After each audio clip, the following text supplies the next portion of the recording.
بسم اللہ الرحمن الرحیم۔ السلام علیکم ورحمۃ اللہ وبرکاتہ۔ الحمد للہ وکفی وسلام علی عبادہ الذین اصطفی، اما بعد۔ حاضرین ناظرین، یہ درس نمبر 1427 ہے اور آج سورہ فرقان کا آغاز ہم کر رہے ہیں اور آیت نمبر 1 اور 2 کی تلاوت اور تشریح کی جائے گی۔ چلیے سب سے پہلے ہم ان دو آیتوں کی تلاوت کرتے ہیں، لفظ ترجمے اور ترجمے کے بعد تشریح کرتے ہیں۔ آیت نمبر 1 اور 2۔ اعوذ باللہ من الشیطان الرجیم، بسم اللہ الرحمن الرحیم۔ تبارک الذی نزل الفرقان علی عبدہ لیکون للعالمین نذیرا الذی لہ ملک السماوات والارض ولم یتخذ ولدا ولم یکن لہ شریک فی الملک وخلق کل شیء فقدرہ تقدیرا۔ صدق اللہ العظیم۔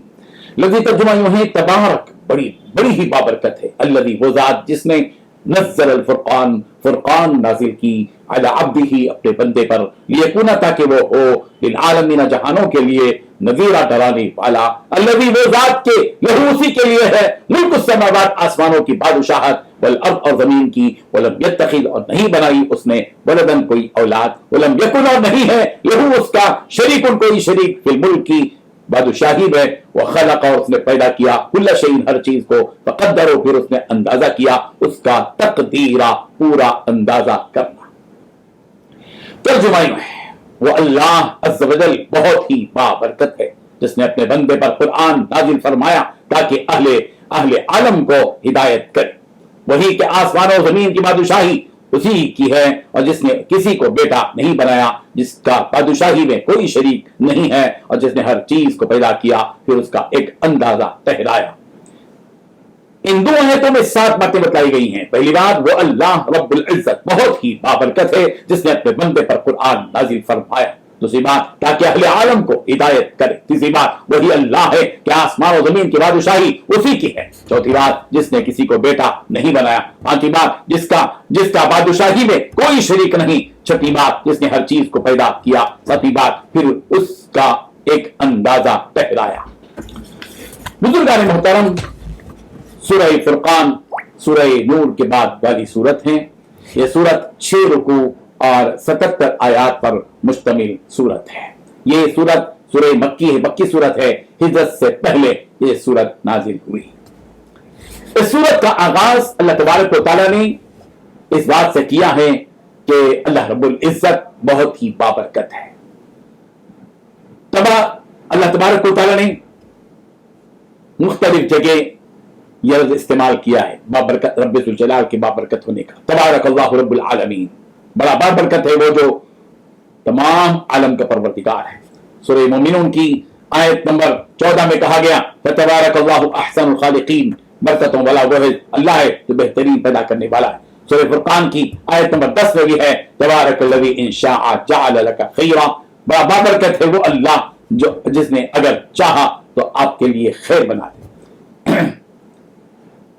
وجعل لک خیرا من ذلک، تبارک الذی، بڑی بابرکت ہے وہ ذات انشاء اگر چاہے، جعل بنا دے لکا آپ کے لیے خیرا من ذلک، اس سے بہتر چیز، جنات تجری من تحتها الانہار، کہ ایسے باغات جن کے نیچے نہریں بہ رہی ہوں۔ سورہ فرقان کی آیت نمبر 61 میں کہا گیا، تبارک الذی جعل فی السماء بروجا، بڑا بابرکت ہے وہ جس نے آسمان میں برج بنا دیے، وجعل فیہا سراجا وقمرا منیرا، اور جس نے اللہ نے سراج بنا دیا، روشن چراغ بنا دیا، اور قمر منیر چمکتا چاند بنا دیا۔ اور سورۃ الملک کا آغاز بھی اسی لفظ سے کیا گیا، تبارک الذی بیدہ الملک، بڑی بابرکت ہے وہ ذات جس کے ہاتھ میں سلطنت ہے، بادشاہت ہے۔ یہ رب ذوالجلال نے تذکرہ فرمایا نزل الفرقان علی عبدہ، کہ اللہ تبارک و تعالیٰ جو بابرکت ہے اس نے اپنے بندے پر قرآن مجید کو نازل کیا۔ کیوں نازل کیا؟ اس کا مقصد بتایا گیا، لیکون للعالمین نذیرا، تاکہ آپ سارے عالم کے لیے یہ ہدایت کا ذریعہ بن جائے، ڈرانے والے بن جائیں آپ۔ الذی لہ ملک السماوات والارض، وہی اللہ ہے جس کے لیے آسمان و زمین کی سلطنت ہے۔ اور پھر اللہ تبارک و تعالیٰ ایک طرف تو ہے آسمان و زمین کے خالق اور مالک، اور پھر ولم یتخذ ولدا، اللہ تبارک و تعالیٰ کی شان یہ ہے کہ اس نے اپنی کوئی اولاد نہیں بنائی۔ یہ اولاد، یہ بیوی، یہ بچے سب یہ بندوں کے لیے ہے، مخلوق خدا کے لیے ہے، ان کو ضرورت پڑتی ہے اس کی، اللہ کو اس کی کوئی حاجت نہیں ہے. اللہ تعالیٰ ہر چیز سے بے نیاز. اللہ تبارک و تعالیٰ کی شان بہت اونچی ہے.